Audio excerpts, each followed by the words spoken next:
Good afternoon.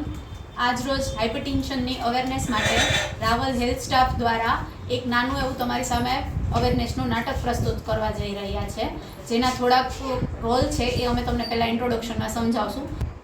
હું છું CHO Riddhi Parmar, જે આ નાટકની વાર્તાકાર તરીકે તમારી સામે નાટક પ્રસ્તુત કરાવીશ. સૌથી પહેલાં છે જયભાઈ, જેનું પાત્ર ભજવે છે આપણા આશા વર્કર બેન શાંતિબેન. આવશે એમના પત્ની જે છે માનસીબેન, જેનું પાત્ર ભજવે છે આપણા આશા વર્કર બેન કૈલાસબેન. પછી આવે છે ક્રિશા, જે એમની છોકરી છે જયભાઈની માનસીબેનની, જેમનું પાત્ર ભજવે છે આપણા આશા વર્કર બેન કિરણબેન. પછી આવે છે કમળાબા, જે જયભાઈના મમ્મી છે, જેમનું પાત્ર ભજવે છે આપણા આશા વર્કર બેન મંજુબેન. પછી આવે છે રમેશભાઈ, જે જયભાઈના ફ્રેન્ડ છે રમેશભાઈ. હવે છે આશાબેન, જેમનો રોલ ભજવે છે આપણા આશા વર્કર બેન પાયલબેન. CHO, જેનો રોલ પ્લે કરે છે CHO નેહલબેન. પછી આવે છે સ્ટાફ નર્સ, જેનો રોલ કરે છે FHW બેન ચેતનાબેન. પછી આવે છે આપણા મેડિકલ ઓફિસર, જેમનો રોલ ભજવે છે નમ્રતાબેન CHO. આપણે જોશું સીન 1, જે છે જયભાઈના ઘરનો. માનસી, મારા માટે નાસ્તો લાવ, મારે મોડું થાય છે, ઓફિસે જવું છે. એ આવી. આ શું તું દરરોજ ચા ને ભાખરી જ નાસ્તો લાવતી? મારા માટે કંઈક અલગ અલગ વાનગી બનાવતી હોય કે ઘૂઘરા છે, સમોસા છે, ઢોકળા છે, એવું કંઈક નવું નવું બનાવતી હોય તો? અરે, તમે નહીં સમજો, આ તમારા માટે જ બનાવું છું, તમારા માટે પૌષ્ટિક આહાર છે. હા પપ્પા, મમ્મીની વાત સાચી છે. અમને સ્કૂલમાં બેન પણ એમ કહે છે કે સવારનો નાસ્તો હંમેશા પોષણયુક્ત લેવો જોઈએ, જેથી આપણો આખો દિવસ સારો જાય. અને હમણાં તમારો વજન પણ બહુ વધતો જાય છે, તમારે થોડીક તકેદારી રાખવાની જરૂર છે. અરે માનસી, ક્રિશા, તમે શું સવારમાં મારા બેટાને ના બા, અમે એમ નથી કહેતા. સવારમાં કેમ અમારા દીકરાને આમ કહો છો? દીકરા, તું તારે મન થાય એ ખા, કઈ તારો વજન નથી વધવાનો. અમે નથી જીવતા, અમારો કઈ વજન નથી વધ્યો. નવા જમાનાની નવી વાત છે. અંગ્રેજી ભણીને તમે લોકો અંગ્રેજી બધું થઈ ગયા છો. સારું, હું જાઉં છું ઓફિસ, મારે હવે મોડું થાય છે. જય શ્રી કૃષ્ણ. સીન 2 છે જયભાઈની ઓફિસનો.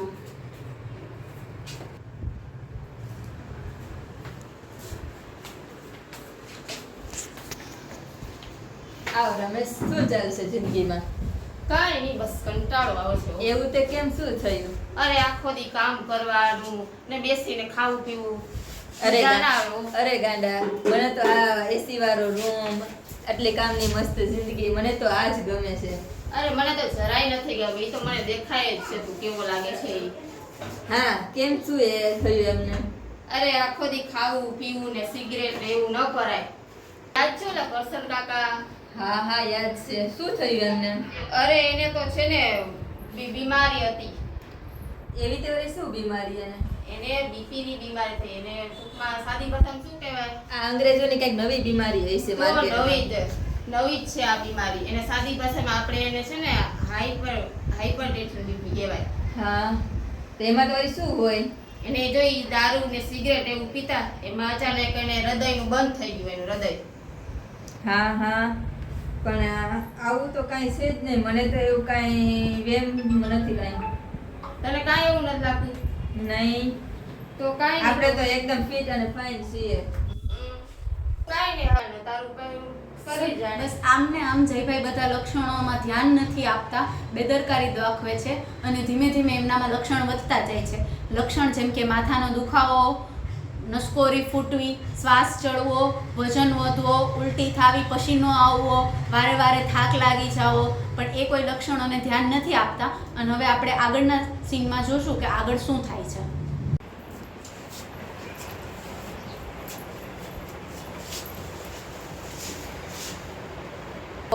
હે માં, બહુ ચક્કર આવે છે, માથું દુખે છે. એ માં, મારા દીકરાને શું થયું? શું આફત આવી ગઈ છે? એ માં, શું થયું? માથું દુખે છે ને થોડીક ચક્કર આવે છે. અરે ક્રિશા, આવતો તારા પપ્પાને શું થયું? અરે પપ્પા શું થાય છે તમને? અરે મમ્મી પાણી નાખો. કાંઈ નથી થયું, જરાક માથું દુખે છે ને ચક્કર આવે છે, બીજું કાંઈ નથી થયું. મને હમણાં મટી જશે. અરે આને શું થાય છે? માથું દુખે છે, ચક્કર આવે છે. માં કંઈક રસ્તો બતાવો, મારા દીકરાને શું થાય છે? આ બે જણીઓ થઈને મારા દીકરાને હાવ જીવવા નહીં દે. હાલો આને હાથ જઈલા અને આપણે મંદિરે જઈએ, આપણે દેવીના મંદિરે. અરે બા, આવું તો કાંઈ હોતું હશે? નક્કી આને કંઈક બીમારી થઈ એવું લાગે છે. આપણે દવા પાસે નથી જવું, આપણે દવાખાને લઈ હા જઈએ. મમ્મી, આપણે ચોક્કસથી કોઈ ડોક્ટર પાસે લઈ જવા જોઈએ પપ્પાને. રમેશ કાકાને ફોન કરું તે આપણે જરૂર કોઈ મદદ કરશે. કાકા જલ્દીથી આવો ને, મારા પપ્પાની તબિયત સારી નથી. ત્રિશાના ફોનથી હવે રમેશભાઈ આવે છે, જે આરોગ્યને ધ્યાનમાં રાખી અને સાથે આશાબેનને પણ એમની જોડે લઈ આવે છે.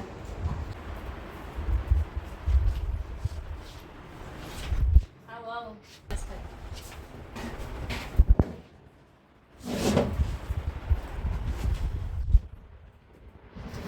શું થયું છે?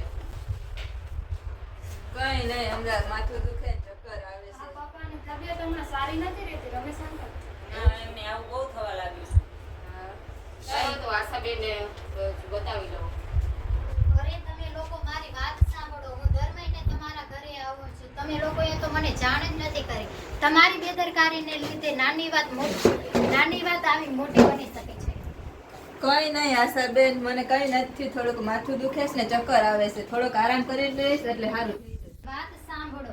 આવી અવગણનાને લીધે તમે લોકો બીડી પીવો છો, એના લીધે તમને આવું તકલીફ થાય છે.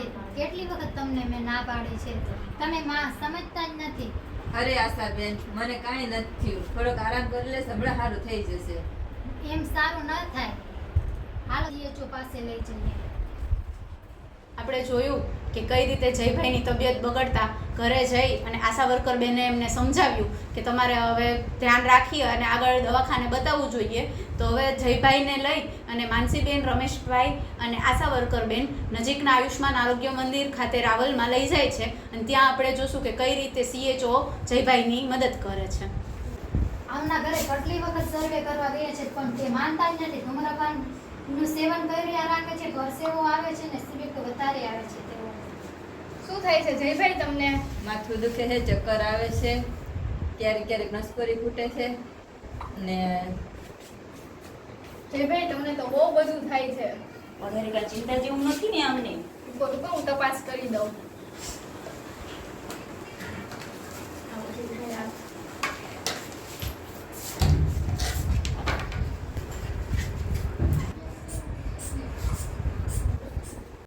અરે જયભાઈ, તમને તો તમારા હૃદયના ધબકારા તો બહુ જ વધી ગયા છે. બીપી પણ થોડીક વધારે છે, 120 થી 140 જેવું છે. નોર્મલ બીપી આપણે 120 થી 80 હોવું જોઈએ, પણ એનાથી બહુ વધારે છે. વધારે દવાખાને જવું પડશે. હા, હું ચિઠ્ઠી લખી દઉં છું, ત્યાં તમે PHC ઉપર બતાવી દેજો. ત્યાં મોટા ડોક્ટર હશે, એ તમને કહેશે.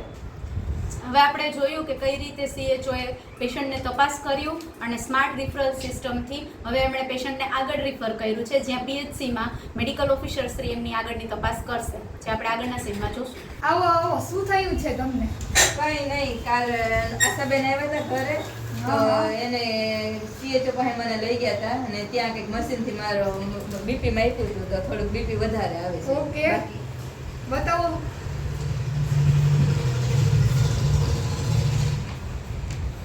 હા હા, બ્લડ પ્રેશર તો આમાં વધારે આવે છે. એકવાર હું ચેક કરી લઉં છું પાછું, એટલે ખબર પડે છે. નર્સ બેન, બીપી મશીન લઈ આવજો.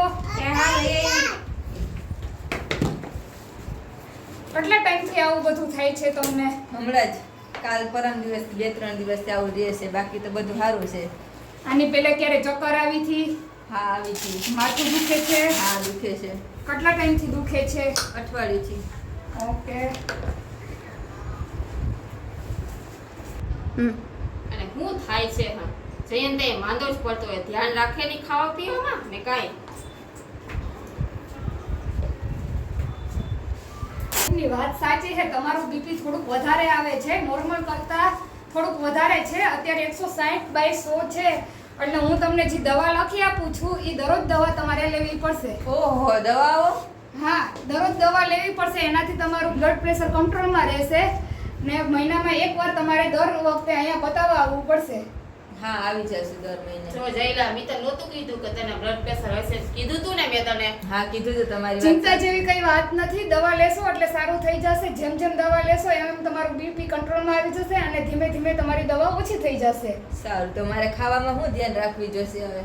સ્ટાફ તમને સમજાવી દેશે શું જમવું ને શું ન જમવું એ. એ હું તમને સમજાવી દઉં. જો ખોરાકમાં ઉપરથી નમક થાકી નહીં ખાવાનું અને પૂરતો ખોરાક લેવાનો, લીલા પાંદડાવાળા શાકભાજી ખાવાના, જેમ કે ગાજર હે, મૂળા, ટમેટા એવું ખાવાનું. દારૂ અને બીડી, સિગરેટ એવું બધી વસ્તુઓ બંધ કરી દેવાની છે. પૂરતી ઊંઘ કરવાની છે અને રોજ કસરત કરવાની છે. જેનાથી કસરત કરશો તો શરીરમાં સ્ફૂર્તિ રહેશે, બરોબર? અને પૂરતી ઊંઘ કરવાની છે. હા હા હું ધ્યાન રાખીશ આગળથી હવે. ડોક્ટર બેન મારો પ્રશ્ન એ હતો, આને શું એવું રીતના તણાવ લીધે થતું હશે? હા થઈ શકે. અત્યારના જમાનામાં બધાને કામના લીધે બહુ બધી ચિંતા હોય, એના કારણે એને ઘણા લોકોનું બીપી વધી જતું હોય. તેના માટે આપણે દરરોજ કસરત કરવાની, યોગા કરવાના, એવું બધું સ્ફૂર્તિવાળું કામ કરીએ તેનાથી ચિંતા ન થાય તો એનાથી બીપી કંટ્રોલમાં રહે તમારું. હા હવે હું ખાવામાં ધ્યાન રાખીશ, દરરોજ કસરત કરીશ, દરરોજ રેગ્યુલર દવા પીશ ને થોડુંક હાલવાનું રાખીશ. મિત્રો આપણે જોયું કે આવી બેદરકારીના લીધે જયભાઈને બ્લડ પ્રેશરની દવા શરૂ કરવી પડી. આવી બેદરકારી નહીં દાખવવાની. બ્લડ પ્રેશર છે, બીપી એક એવી બીમારી છે જે એકલી નથી આવતી, એમની સાથે બીજી ઘણી બીમારી લઈને આવે છે, જેમ કે હૃદયના હુમલા છે, સ્ટ્રોક છે.